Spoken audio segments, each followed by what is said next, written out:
Baik, salam semuanya. Gimana kabarnya? Malam Pak. Halo, Puji Tuhan, sehat semuanya ya. Kalau Bapak sekarang lagi positif, ya nggak apa-apa lah, puji Tuhan. Ikut merasakan juga. Em, Sebelum kita mulai, Bapak minta, ntar ya. Deborah, ada Deborah? apa Pak? Ada? Berdoa dulu Deborah. Ulun kah? Iya, Aja dulu, ulun kah lama. ya bisa aja lah. Ya Yang silakan lain aja Deborah. Pak. Loh, ya harus bisa dong. Belum bisa belum Pak. Nggak apa-apa. Yang Dalam lain berdoa, dulu Pak. dalam berdoa tuh nggak ada kata salah. Ya semuanya benar. Deborah. Karena kamu dulu Pak. Em,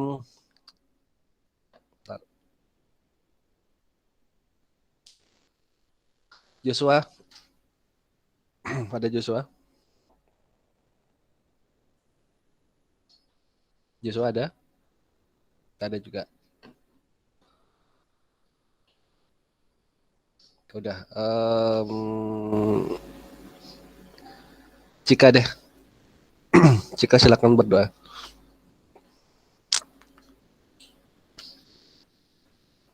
Ada Cika?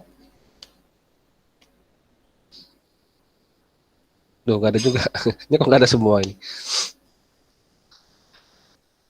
Esther ada nggak Esther? Hadir Pak. Yaudah Esther aja deh kalau gitu. Bentar, Ya. atur kamera. Baik, mari kita berdoa. Tuhan Yesus, terima kasih Tuhan. Hari ini Tuhan kami ingin memulai pembelajaran kami Tuhan. Kiranya Engkau bimbing kami, sertai kami dengan Roh Kudus-Mu Tuhan.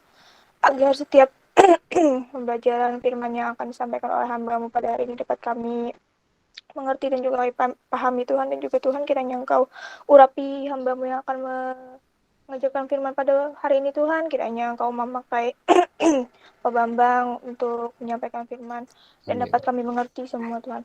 Dan juga Tuhan segala roh jahat, roh najis, roh pemesak konsentrasi yang akan mengganggu kami Tuhan, kami tolak dan kami patahkan hanya di dalam nama Dalam Tuhan nama Yesus Yesus. Kristus. Kami semua berdoa dan mengucap syukur. Haleluya. Amin. Amin.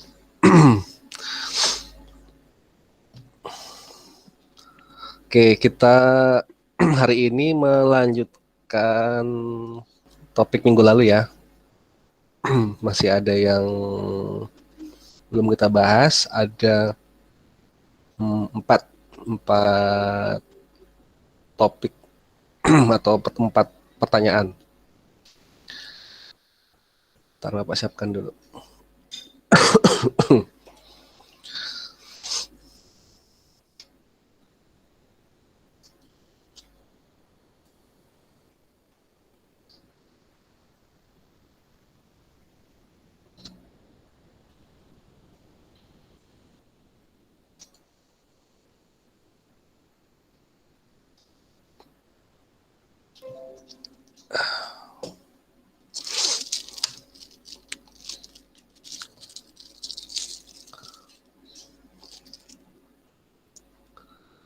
Baik ya, jadi uh, ada empat yang masih belum kita bahas dari Raci, Magdalena, Elvis, yang terakhir Esther.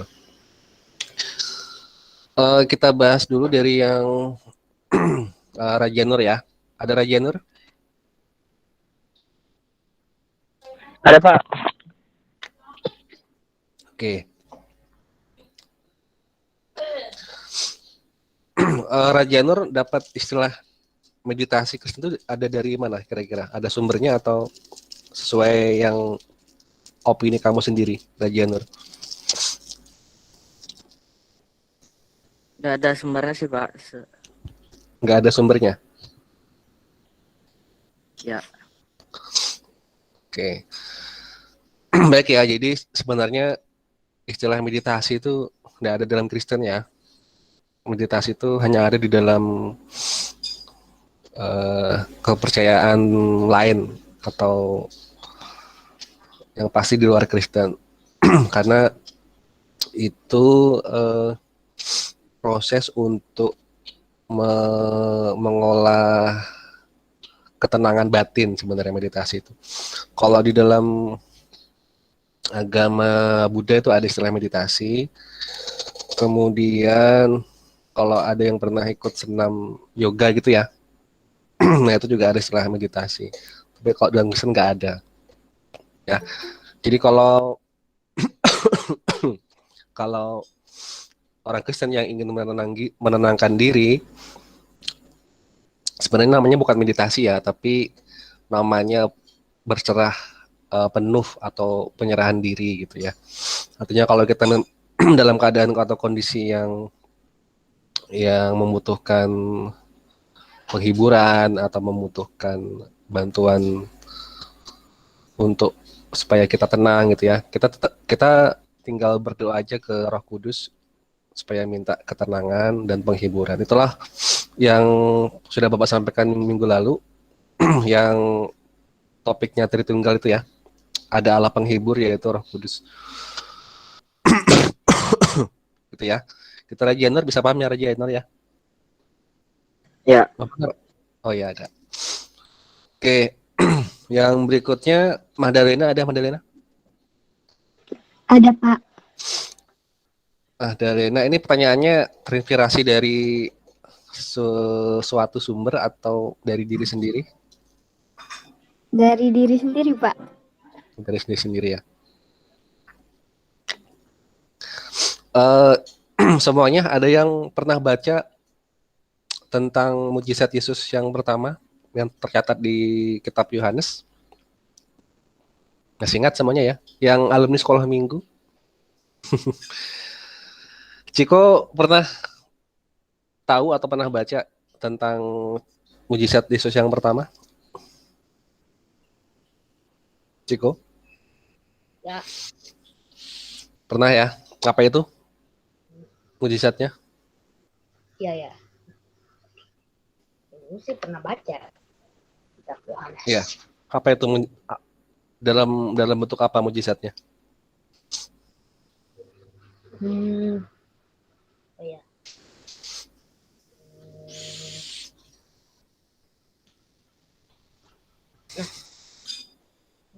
Masih ingat? Lupa ya? Lupa. Atau Ciko mau minta bantuan? Phone a friend. Minta bantuan siapa? Gak apa-apa, kamu tunjuk aja siapa yang kamu minta bantuan.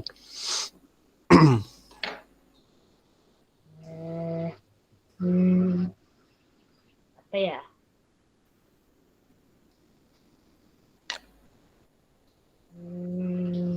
Minta bantuan kah? Ya, gak apa-apa, sebut aja namanya yang ada di daftar yang di Meet. Esther aja deh. Loh, jangan Kak Esther, yang lain. Gimana ya?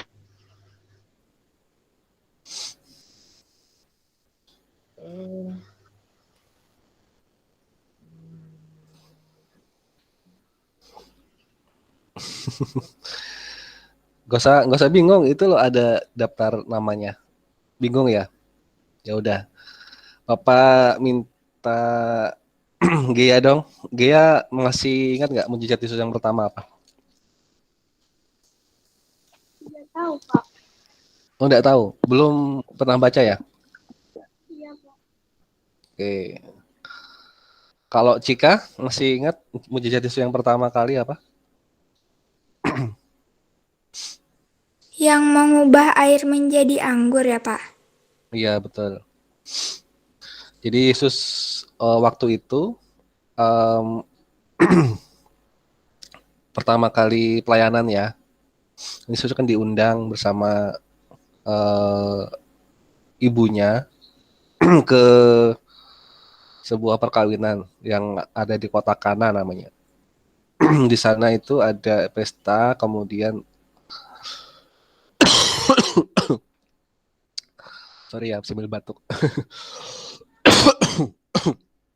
Jadi waktu itu di negara bukan di negara sih ya, di daerah situ atau di daerah tradisi orang-orang Yahudi itu dan sekitarnya, minuman anggur itu kan minuman yang sangat mahal, minuman yang sangat apa ya, sangat high class gitu ya. Artinya kalau ada pesta tapi nggak ada anggur itu kan ibaratnya em, minuman yang nggak manis itu ibaratnya, atau ibaratnya sayur tanpa garam lah ibaratnya. Nah jadi harus ada anggur, minuman yang paling high class. Nah waktu itu ternyata anggurnya habis. Terus Yesus diminta melakukan sesuatu. Terus Yesus mengubah air dalam tempayan menjadi anggur, dan anggurnya itu rasanya sangat nikmat gitu. Nah itu mujizat Yesus yang pertama kali yang dilakukan oleh Yesus pertama kali dia pelayanan.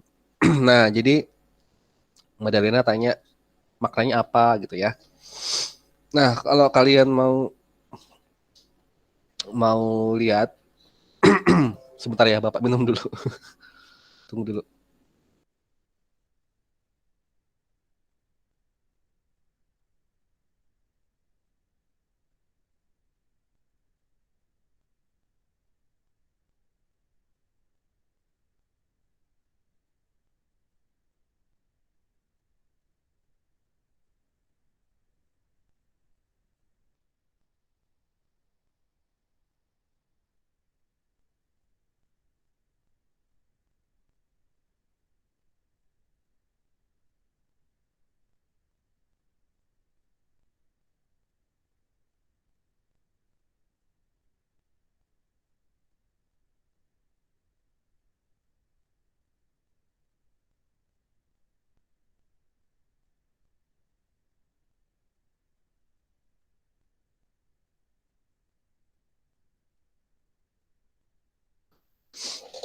Masih dengar suara Bapak ya?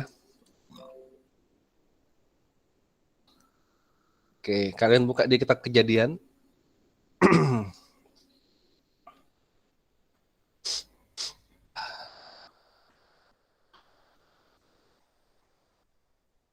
Excel nggak ada Excel? Ada Pak tadi? Ada ya? Ada. Sudah Cuma sudah nggak tahu. sembuh kan? Belum Pak, masih positif ya. Masih positif. Tapi sudah nggak ada Mungkin gejala gejala nggak ada, mungkin karena dia belum vaksin Pak, makanya dia lambat. lama. Oh, Iya. kalau Bapak karena sudah vaksin 2 kali, jadi yang paling puncaknya cuma 3 hari sih. Yang paling Hmm, yang paling apa namanya? Ya, parahnya. iya, cuma nggak separah ibu sih. Mm-mm. Ini lagi nggak bisa mencium ini, nggak bisa ngerasain rasa makanan nikmat. Semuanya flat rasanya.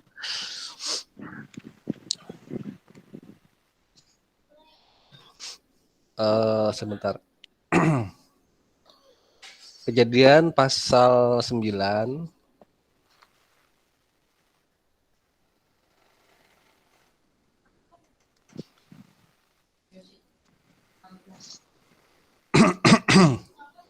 ayat yang ke 21. 21 ya.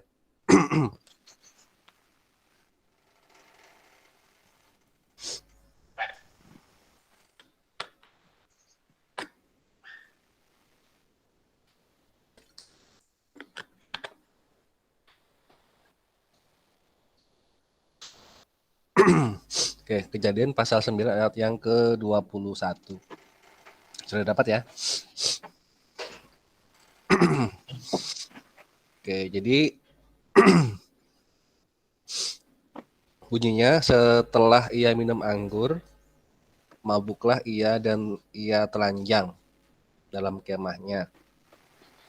Nah, ini dulu ya. Siapakah yang minum anggur dan mabuk tadi? Terus telanjang? No, no. Ya, Nuh ya. Tahu Nuh kan? Nuh itu punya anak berapa? 3. 3. Punya menantu berapa? 3. Punya istri berapa? 1. Punya cucu berapa? Banyak.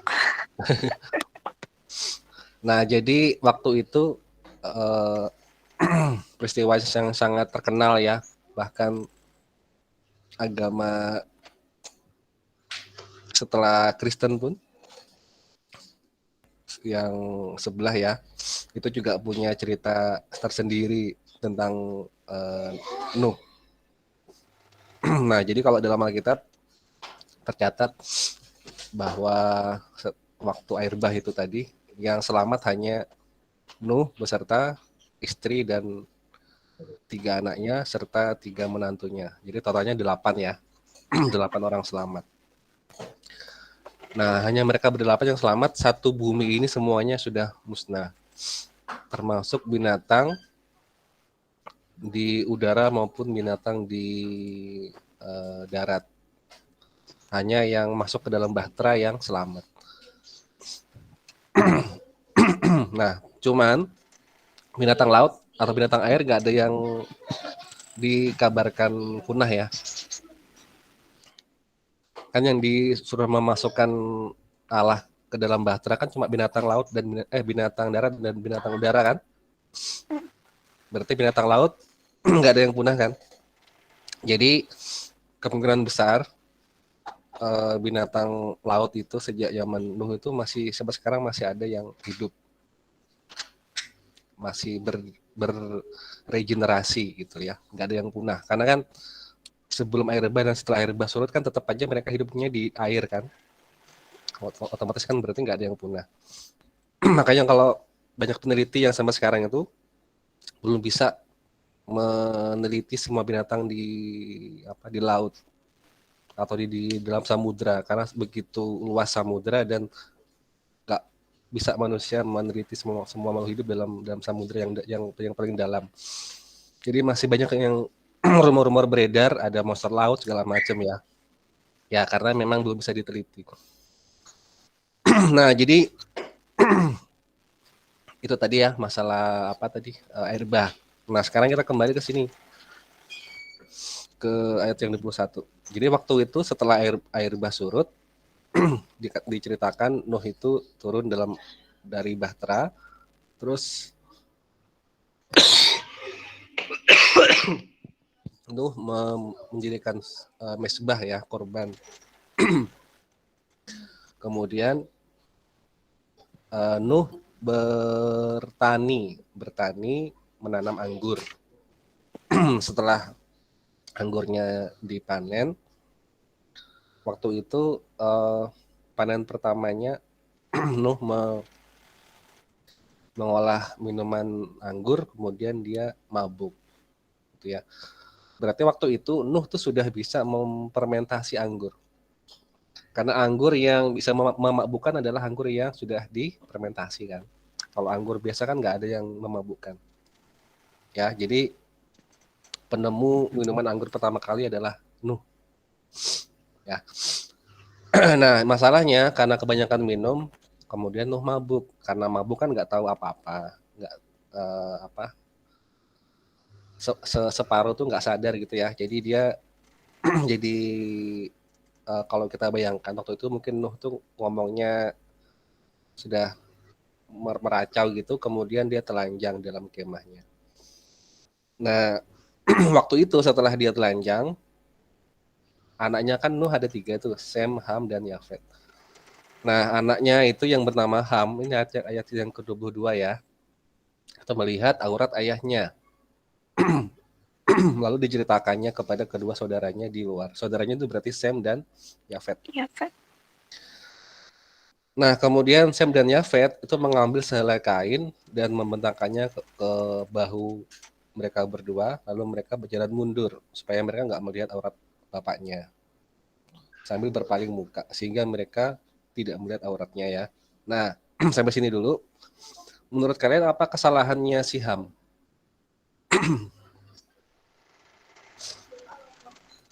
Kesalahannya Ham itu kalau saat dia melihat auratnya ayahnya, dia malah diomong-omongkan ke orang lain, bukannya segera ditutupi kan, tapi malah diumumkan.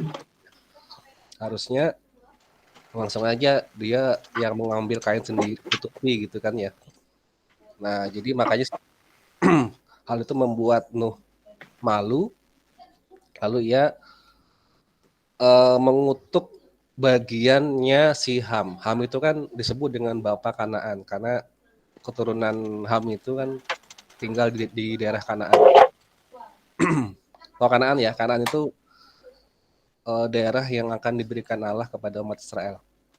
Kanaan yang sampai sekarang itu kalau di secara geografisnya dari timur Mesir sampai ke Libanon, termasuk sekarang ini yang ditempati oleh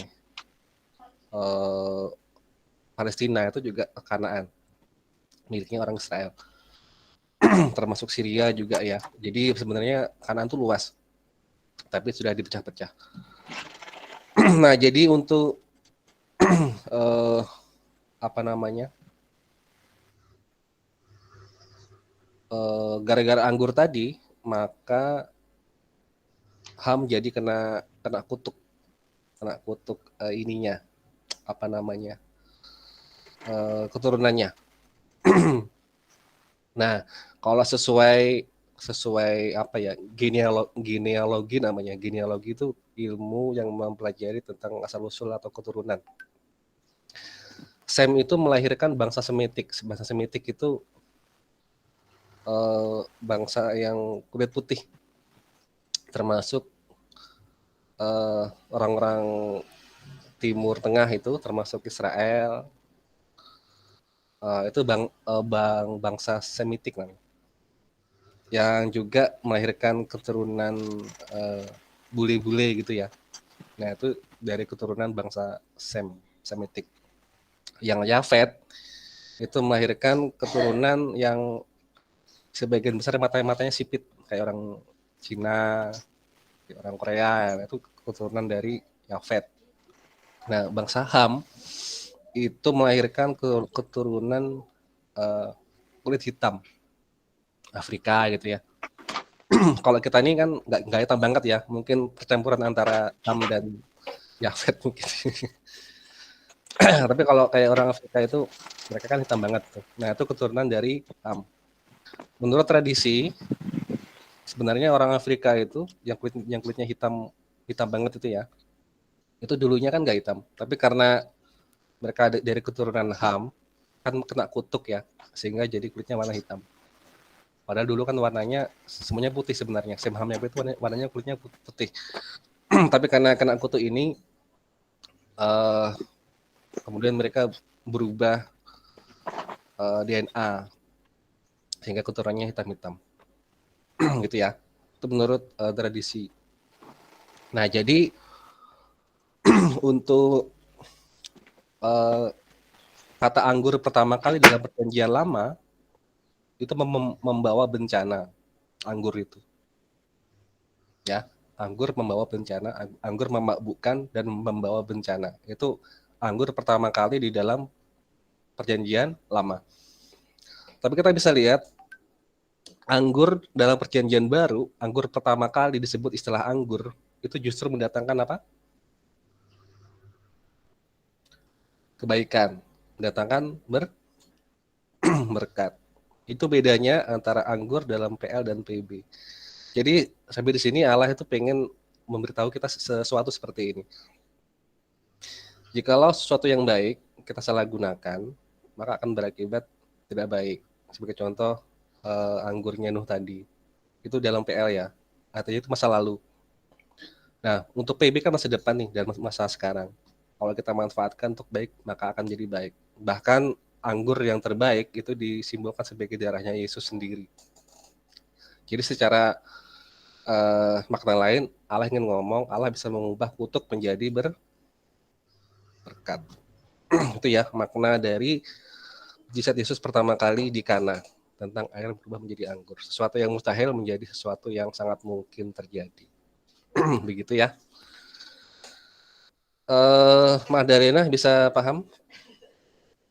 Bisa, Pak. Oke, baik. Berikutnya Elvis, ada Elvis? Elvis hadir? Ada, Pak. Oke.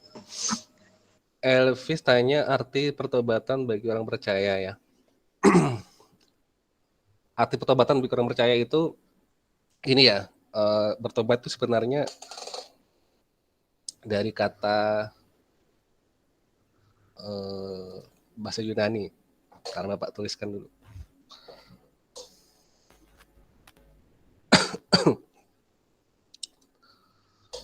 Elvis ya. Me, ta,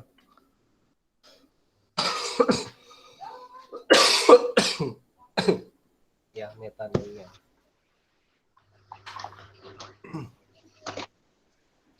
Serang catat dulu ya.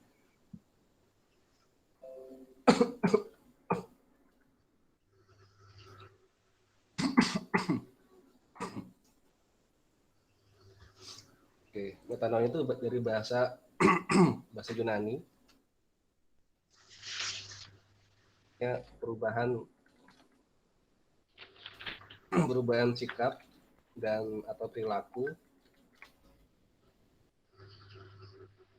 dan pola pikir.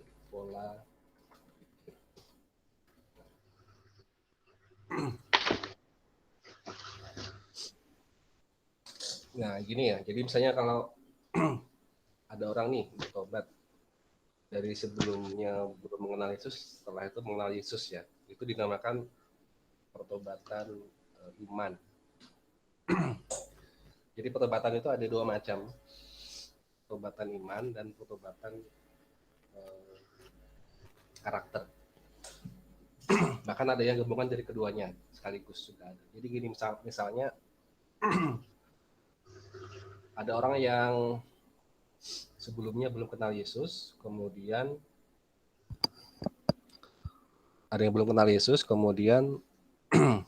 setelah itu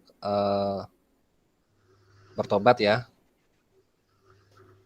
kemudian mengenal Yesus, terus belajar tentang firman Tuhan, itu namanya pertobatan iman. Artinya dari gelap ke dalam terang ya. Itu pertobatan iman. Terus yang pertobatan jenis kedua itu pertobatan yang sebelumnya sudah Kristen, tapi hidupnya masih asal-asalan itu ya, masih sembrono. Terus dia bertobat merubah sikap dan perilakunya. Itu namanya pertobatan karakter. Jadi ada dua macam ya, iman dan karakter. Atau keduanya. Jadi ada yang belum mengenal Yesus dan hidupnya juga asal-asalan. Setelah dia mengenal Yesus, dia bertobat sekaligus berubah karakternya. Nah itu. Jadi ada dua macam ya jenis pertobatan. Dan bahkan ada gabungan keduanya. Kalau yang kebanyakan yang kita lihat ya, ada yang dari agama lain terus menjadi Kristen. Itu juga ada dua macam. Ada yang bertobat sungguh-sungguh, artinya mereka bertobat secara iman dan juga bertobat secara karakter. Tapi ada yang bertobatnya secara iman, cuma ngaku di mulut, tapi nggak sepenuhnya di hati.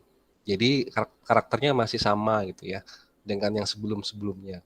Bahkan lama-lama bisa jadi parah dengan sebelumnya. Cuma ibaratnya cuma ganti kolom agama di KTP aja. Tapi tetap sama itunya perbuatannya. Nah itu sebenarnya sia-sia pertobatannya.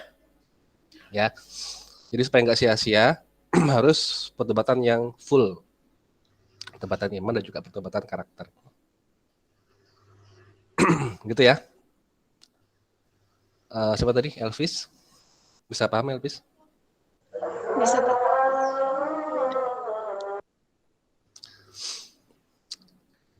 Kemudian yang terakhir Esther ya. Esther sudah tahu jawabannya belum? Yang pertanyaan kamu minggu lalu. Kalau malaikat maut kayaknya saya nggak tahu sih Pak, tapi mungkin karena saya baru baca kitab Wahyu, kayaknya itu salah satu termasuk jawabannya ya Pak. Jawabannya gimana? Oh ya, bentar saya cari ya Pak pasalnya, saya nggak lupa sih, bentar. Mana ya? Oh ya, tadi Bapak sempat mikrofonnya nggak ada di sini, tadi di sini. Tadi waktu Bapak mikrofonnya nggak di sini tadi sempat kedengaran nggak? Waktu Bapak tadi ngomong. Bapak ngomong apa? Tadi waktu Bapak tadi sebelumnya kan ada pas habis batuk kan tadi mikrofonnya ada di sini. Lupa naruh sini. Tadi kedengaran nggak suaranya? Enggak, Kedengaran, Pak.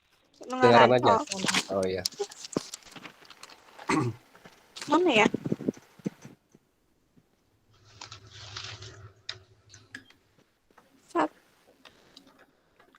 Aduh, mana ya? Cukup Tuhan.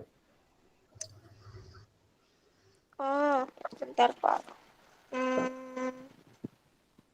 Oh, ini. Ya enggak sih? Wahyu pasal 6 ayat 8. Mm-mm. Dan apa? Bacakan aja. Dan aku melihat sesungguhnya ada seekor kuda hijau, kuning, dan orang yang menungganginya bernama Maut, dan kerajaan Maut mengikutinya. Dan kepada mereka diberikan kuasa atas seperempat dari bumi untuk membunuh dengan pedang, dan dengan kelaparan dan sampar, dan dengan binatang-binatang buas yang ada di bumi. Itu tentang penunggang kuda ya. Iya, materai, yang materai 7 materai itu. Itu disebut dengan istilah four horsemen. Horsemen.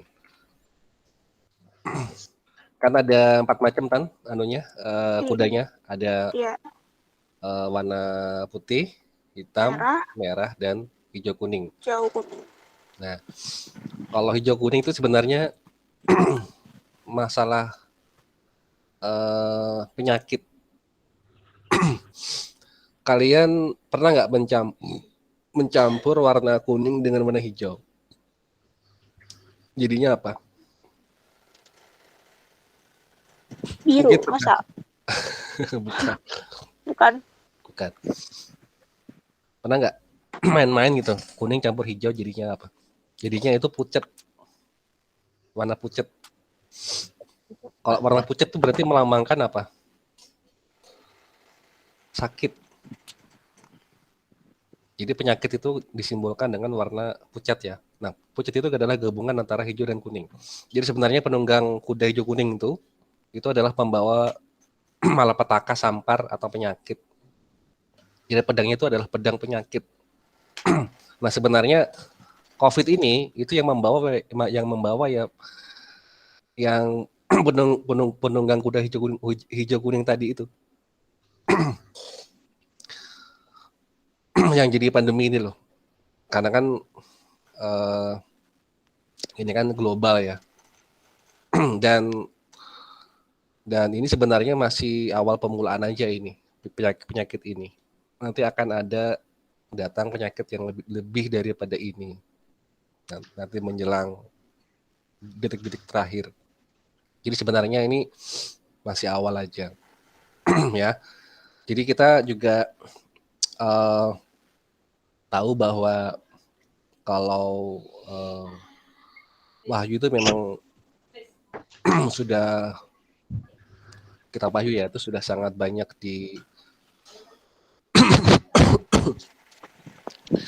ditafsirkan oleh banyak kalangan dan semuanya sama bahwa 4 dengan kuda ini melambangkan banyak hal yang menggambarkan situasi sekarang ini. Sampai nanti Yesus datang kedua kali, ini akan terus terjadi. Kalau kuda merah kan melambangkan peperangan ya. Ya. Nah ini juga sudah mulai kan, peperangan sudah mulai nyata di depan mata. Rusia dan Cina mendukung Afghanistan yang sekarang dikuasai oleh Taliban.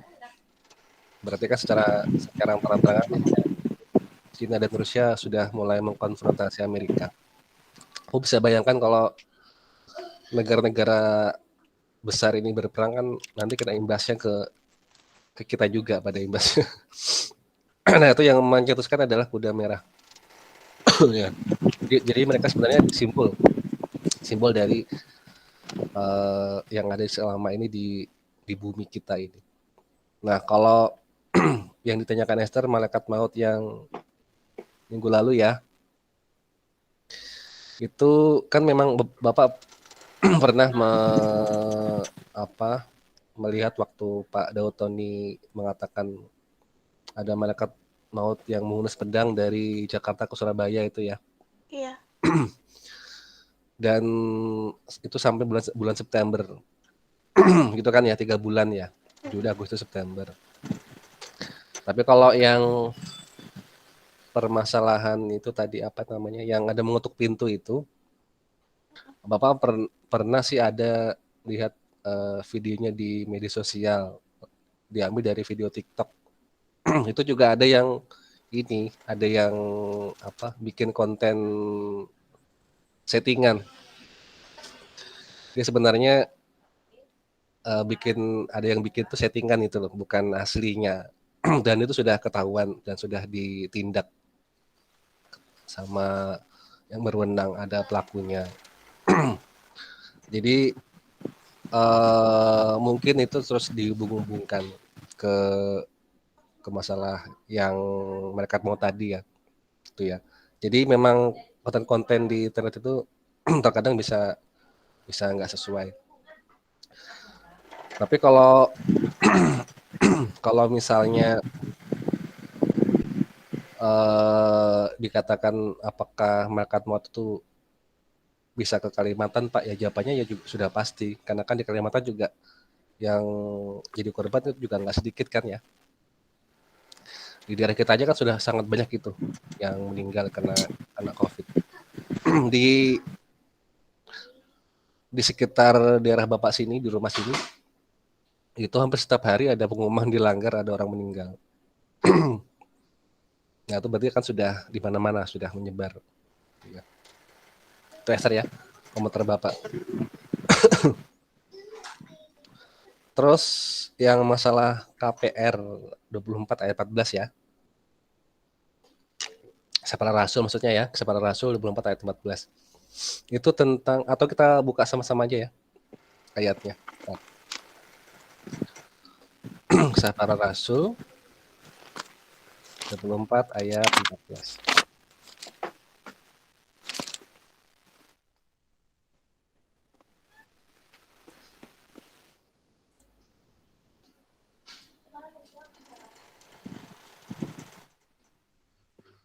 Kita dapat.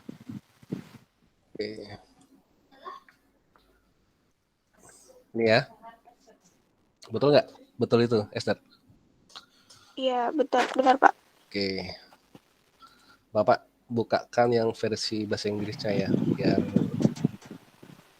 bisa dibandingkan. Bentar ya.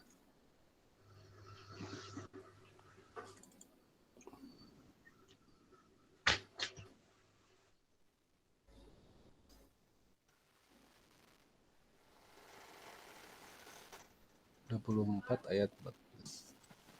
Sebentar.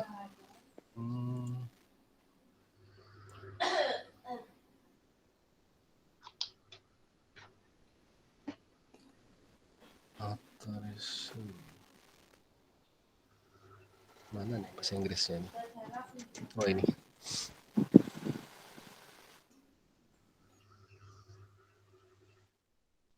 Bahasa Inggrisnya. Ya, tetapi aku mengakui kepadamu bahwa aku berbakti kepada Allah nenek moyang kami dengan menganut jalan Tuhan. Yaitu jalan yang mereka sebut sekte. Aku percaya kepada segala sesuatu yang ada tertulis dalam Taurat dan dalam kitab para nabi. Nah, sekarang kamu bandingkan dengan ini. Kira-kira sama atau beda? Atau mungkin ada terjemahan yang nggak diartikan secara literal atau secara pas gitu.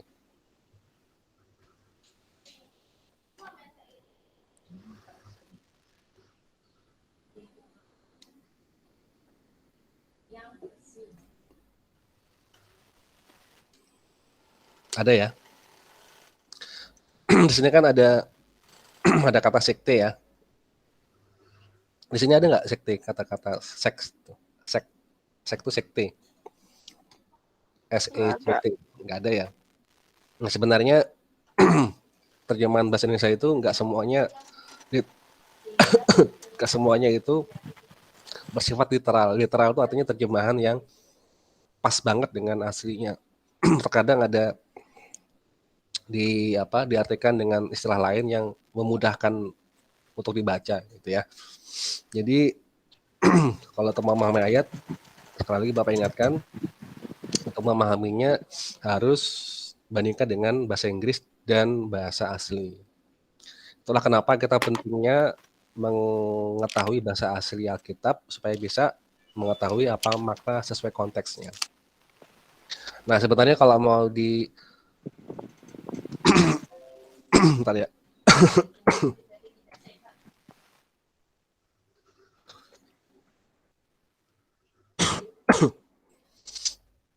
mau diartikan mau diartikan secara satu-satu dalam bahasa Inggris. Ini Bapak artikan sesuai bahasa Inggrisnya ya. Tetapi di situ kan ini aku mengaku kepada kamu bahwa setelah jalan yang mereka sebut heresi. Heresi itu artinya bidah. Atau bidah ya, atau bidat. Bidat itu aliran sesat. Tapi di dalam sini kan diartikan sebagai sekte. Jadi sekte itu sebenarnya nggak selalu sesat ya. Sekte itu kan aliran. Sampai sini bisa paham nggak maksud Bapak? Kalau heresi ini artinya bidat atau bidah. Kalau sekte itu artinya ya sekte aliran. Cuma kan sekte kan nggak selalu sesat artinya. Sekte itu kan bisa aliran ini aliran itu gitu ya. Tapi kalau heresi itu pasti sesat atau bidat, disebut bidat. Jadi penyembahan aku kepada Tuhan dari bapakku, maksudnya my fathers tuh bapak-bapak zaman dulu gitu ya. Terus percaya semua hal yang tertulis dalam hukum Taurat dan di kitab para nabi. Nah, di sini ada kata apa tadi namanya? Jalan Tuhan itu ya. Jalan Tuhan itu sebenarnya kan ini dituliskan dengan J besar, T besar seperti istilah. Tapi dalam sini kan nggak ada, cuma the way gitu aja. Nah, jadi memang terkadang itu kalau diartikan ke bahasa Indonesia kan agak membingungkan. Jadi kita harus kembali ke bahasa Inggrisnya supaya lebih paham. Tapi sekali lagi ya harus bisa paham bahasa Inggrisnya. Jadi kalau kalian mau pakai bahasa Inggris yang yang valid, pakai yang versi bahasa Inggris King James Version ya. King James Version atau disingkat KJV. Ada terjemahan bahasa Inggris yang yang bidat ya, yang dipakai oleh Kristen liberal. Jangan pakai yang terjemahan itu. Kalau mau aman ya pakai aja yang KJV atau sesuatu yang berkaitan dengan KJV. NKJV juga boleh. NKJV, New King James Version juga masih bagus saja. Ya, jadi pakainya ini atau ini. Kalau ini lebih modern daripada King James. Kalau dalam bahasa Inggris King James itu pakai bahasa-bahasa yang sangat formal, yang zaman abad pertengahan. Kayak ini nih. Kalian tahu nggak artinya the itu apa? The. Esther tahu nggak artinya the? Enggak. The itu artinya kamu. Bahasa Inggris zaman abad pertengahan itu kalau you itu bukan you tapi the gitu. Nah, ini kan termasuk bahasa Inggris jadul ya. Tapi ini yang paling mendekati akurat terjemahannya ya ini. King James Version ya. Nah, jadi yang ditanyakan Esther kan kemarin masalah ini ya, sekte ini ya. Nah, ini kan yang berkata kan Paulus. Ini Paulus berkata di hadapan ini ya, mahkamah agama ya, waktu dia disidang ya. Nah, jadi dia ngomong bahwa aku tuh berbakti kepada Allah, satu Allah yang sama dengan yang disembah oleh nenek moyangku, kata Rasul Paulus. Tapi justru disebut oleh mereka itu sebagai sekte, dianggap sesat. Gitu loh. Jadi bukannya Paulus ngomong aku sesat, bukan. Karena dia juga pemegang juga ke hukum Taurat dan kitab para nabi. Kan Yesus kan Allah sendiri sebenarnya. Cuma kan orang-orang imam-imam Yahudi itu kan nggak mengaku Yesus karena dianggap Yesus itu sesat. Karena karena Paulus memberitakan Yesus, maka Paulus pun dianggap sekte sesat sama dengan Yesus gitu. Paham Esther ya? Paham, Pak. Itu ya. Jadi sebenarnya Paulus pengen ngomong yang dia sembah itu ya sama dengan yang mereka sembah gitu loh. Allah Yesus ya sama dengan Allah dalam perjanjian lama yang disembah oleh nenek moyang orang Yahudi. Tapi justru mereka bilangnya itu sekte atau aliran sesat, padahal bukan. Ada lagi pertanyaan kira-kira? Yang kan nggak ada suaranya. Sorry ya, hari ini nggak bisa maksimal ya.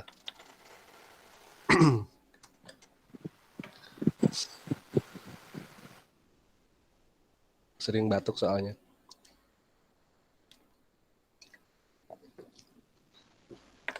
Yuk semuanya, ada yang mau ditanyakan? Yang kira-kira masih bingung atau belum paham? Nggak paham semua? Paham. Insya Allah. Nanti kalau ada yang nanya ke kalian, Q&A ya, dari yang minggu terakhir, minggu kemarin sampai minggu hari ini, bisa kan tahu jawabannya kan ya? Bisa jelaskan ya? Harus bisa, karena ini adalah modal dasar kalian untuk bisa menjawab tantangan-tantangan yang mereka lontarkan ke kita yang menyangkut masalah iman Kristiani ya, supaya jangan kita lemah, jadi iman kita semakin kuat.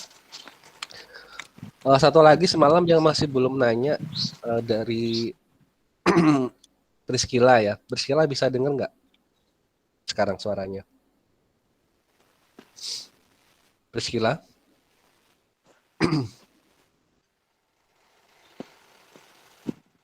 Halo Priscilla?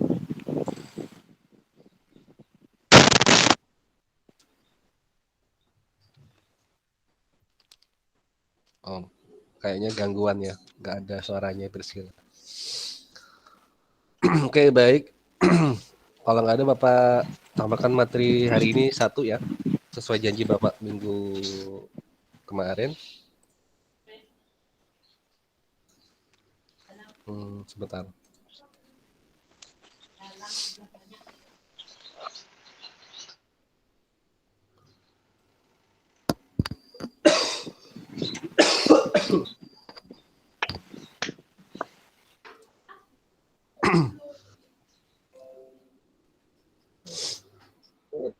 Bisa kelihatan nggak? Bisa? Bisa, Pak. Oke. Semester ini belum pernah Bapak sampaikan ya? Belum ya? Oke. Kalau ada yang nanya ke kalian, misalnya, Ciko, apa sih bukti Yesus itu Tuhan itu loh, kok kamu sembah sebagai Tuhan? Kan dia manusia gitu ya. Jadi jawaban kamu tuh bisa dua macam ya. Kamu jelaskan secara alkitabiah, pakai ayat, atau kamu jelaskan dengan sejarah. Kalau sejarah, ada nggak buktinya Pak? Ada banget. Jadi yang pertama adalah graffiti Alexamenos atau disebut dengan graffiti blasphemo. Ini ya, graffiti blasphemo. Ini bahasa Itali. Graffiti blasphemo, bahasa Itali ya. Kenapa kok Itali Pak? Karena ditemukan di Roma. Atau sekarang yang dikenal dengan negara Italia. Atau disebut dengan gambar atau graffiti penistaan. Ya, penistaan kepada Yesus maksudnya gitu. Nah, ini adalah sebuah potongan grafiti yang terukir di sebuah bukit namanya Bukit Palatin. Bukit Palatin ini ada di Roma. Jadi kalau nanti kalian jalan-jalan ke Roma, mampir ke sini ya. Sekarang kan Esther lagi di hotel tuh, nanti sekalian Oh habis iya, ini. sore paling Pak. Oh ya sore ya. naik Grab ya. Oh iya, Pak. Nah, kemudian gambar tersebut itu adalah penggambaran Yesus yang masih ada sampai saat ini. Nah, jadi yang diketahui tentang penyaliban Yesus ya. Penyaliban Yesus. Jadi gambar tersebut menunjukkan seorang pria yang menyembah sebuah figur berkepala keledai yang disalib. Kalian tahu ya semuanya ya, kalau keledai itu kan simbol kebodohan. Keledai itu. Inskripsi atau tulisan Yunaninya, ini bahasa Yunani, yang diterjemahkan menjadi Alexamenos, menyembah ilah atau Tuhan atau Allah ya. Alexamenos menyembah Allahnya. Menandakan bahwa grafiti tersebut menyeratkan ejekan terhadap pengikut Kristen yang bernama Alexamenos. Jadi Alexamenos itu adalah orang Roma yang jadi Kristen. Rasanya menyembah berhala, menyembah para dewa, terus jadi ya Yesus gitu ya. Kemudian kawan-kawannya ngejek. Terus sekarang ini Alexamenos sedang menyembah Allahnya nih, yang disalib itu loh, yang bodoh itu, yang pakai yang kepalanya keledai gitu loh ya. Itu ejekan. Mau lihat gambarnya nggak? Gambarnya ya. Gak jelas ya gambarnya ya. Ini gambarnya kan karena nggak tahu digores pakai apa gitu ya, di tembok, di dinding gitu ya. Nah, setelah diproses maka akan lebih nampak seperti ini. Nah, lebih nampak gambarnya? Nampak. Lebih nampak. Mau lebih nampak lagi? Oh. Nah, ini.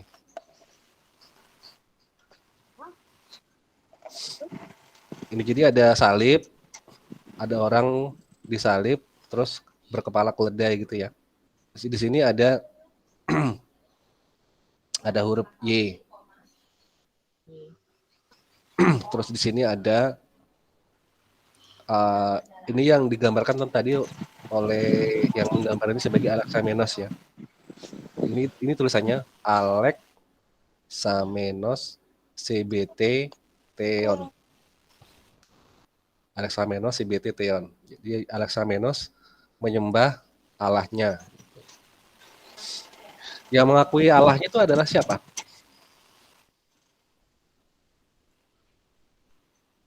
Yang ngejek. Yang ngejek kan berarti. Berarti secara nggak langsung dia mengaku nggak bahwa Yesus itu adalah Allah sendiri. Secara nggak langsung. Mengakui kan sebenarnya. Karena Alexamenos itu kan mempercayai Yesus adalah Tuhan atau Allah. Terus teman-temannya ngejek. Iya, Alexamenos lagi menyembah Allahnya. Ini salah satu bukti Yesus adalah benar-benar Tuhan. Karena waktu itu orang percaya memang Yesus yang disalib adalah memang Allah sendiri, adalah Tuhan sendiri gitu ya. Terus orang-orang ngejek. Ya persis lah sama dengan sekarang ini. Kita kan sekarang kan sering diajak-ajak nih kan. Sering diajak-ajak lihat teman-teman yang di luar Kristen. Wah, ini nyembah manusia nih sama manusia disalib lemah kok dijadikan Tuhan ya. Sama kayak gitulah. Jadi nasib kita ini sebenarnya sudah dimulai sejak 2000 tahun yang lalu sebenarnya. Jadi nggak usah minder kalau ada yang ngejek ya. Berbanggalah bahwa ada seseorang yang bernama Alexamenos yang sudah duluan diejek lebih daripada kita. Sampai sini ada pertanyaan? Nggak ada. Nggak ada ya. Kalau nggak ada mungkin Bapak cukupkan hari ini ya. Nggak apa-apa ya. Soalnya Bapak nggak sanggup lagi meneruskan. Tapi nggak apa-apa hari ini walaupun sebentar Bapak harapkan sudah dapat gambaran tentang keimanan kita bahwa kita itu nggak apa ya, nggak salah ngikut Yesus ya. Kalian itu ikut Yesus itu adalah sebuah kebanggaan, sebuah berkat dan anugerah yang luar biasa yang nggak semua orang dapat. Di luar sana masih banyak orang yang nggak kenal Yesus yang justru malah mengejek dan menista Yesus yang Allah sendiri, dan mereka sampai sekarang masih belum dapat anugerah keselamatan, yang masih belum terjamin keselamatannya, dan kita sudah sekarang jelas-jelas terjamin. Tinggal kita sendiri yang hari ini dan seterusnya mau mempertahankan keselamatan tadi itu. Kita mau tetap setia atau kita nggak setia. Makanya terus Bapak dorong kalian sebagai anak muda generasi terakhir ini supaya kuatkan iman, jangan sampai tergoda oleh rayuan dunia. Dalam artian rayuan dunia itu gini ya, hal-hal yang membuat kalian berpaling daripada Yesus. Sebagai contoh, anak-anak muda itu kan kelemahannya pasti di jodoh ya. Jadi jomblo itu kayaknya sebuah kutuk kayaknya gitu loh bagi anak muda zaman sekarang ini. Jadi harus punya pacar. Terus kalau punya pacar itu suka tantangan itu loh, nggak mau yang seiman, maunya yang di luar iman. Betul nggak ini? Yang pernah ngalami pacaran nggak seiman, ayo ngaku. Kayaknya pacaran nggak seiman tuh kayaknya sebuah tantangan yang harus dilakukan itu ya. Ayo angkat tangan siapa yang pernah pacaran yang nggak seiman. Apalagi kalau bisa bawanya ke satu iman, Pak. Gimana, Ethel?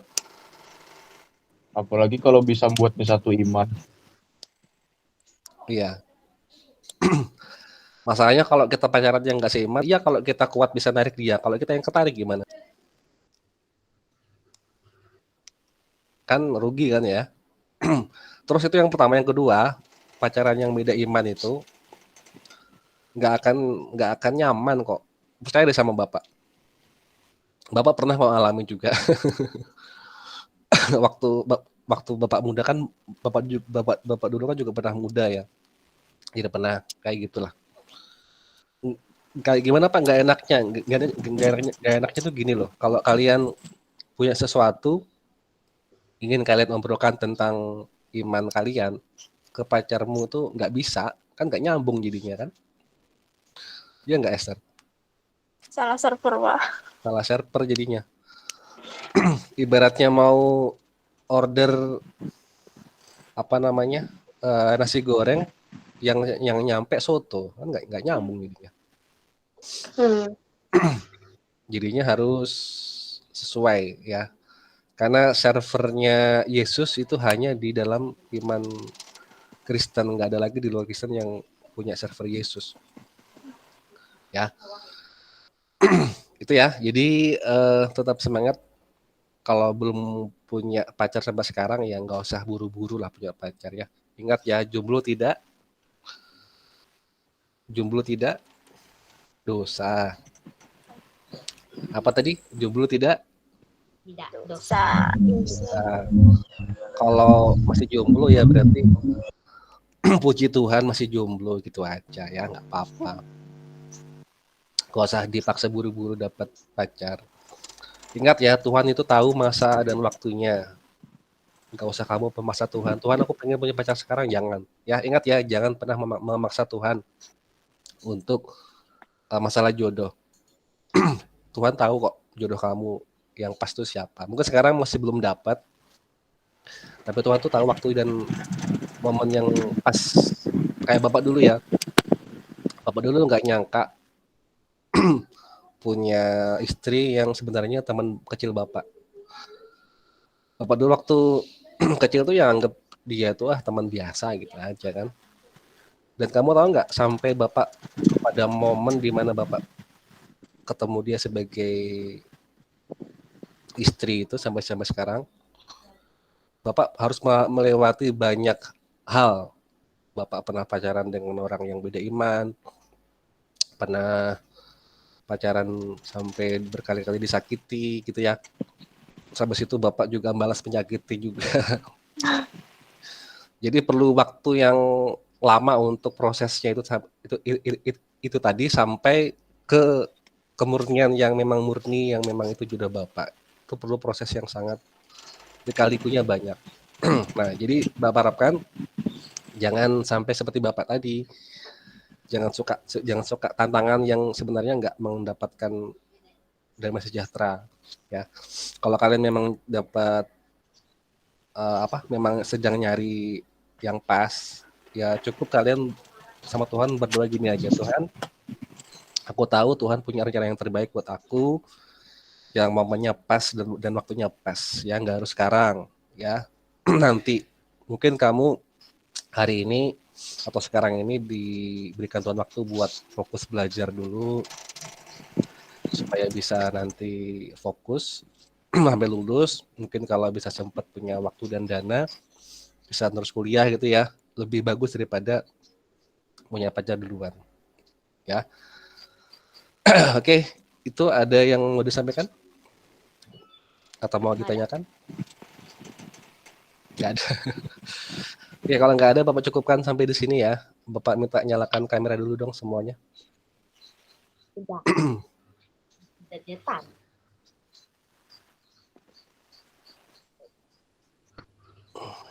Oke. Hansel, gimana Hansel? Kabarmu Hansel? Mas, Masih positif tapi sudah nggak ada gejala ya? nggak ada. Betah banget Pak, virusnya di badan saya 1 bulan lebih sudah. Ya mungkin dia sama kamu cinta banget sama kamu. Sudah jatuh cinta. Kalau Bapak ini sedang ngamuk-ngamuknya ini virusnya. Sedang berperang di dalam tubuh ini. Tapi nggak separah yang 2 hari yang lalu sih ya. Cuma tadi Bapak sudah swab lagi tadi pagi ya masih positif sih. Belum. Ya nggak apa-apa lah ya. Sementara kita nggak ketemu dulu ya. Kita ketemunya nanti kapan ya kira-kira ya? Ya kalau semuanya diperhatikan ya. Oke, Bapak foto dulu.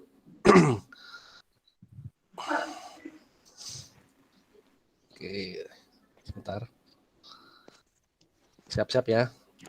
1, 2, 3.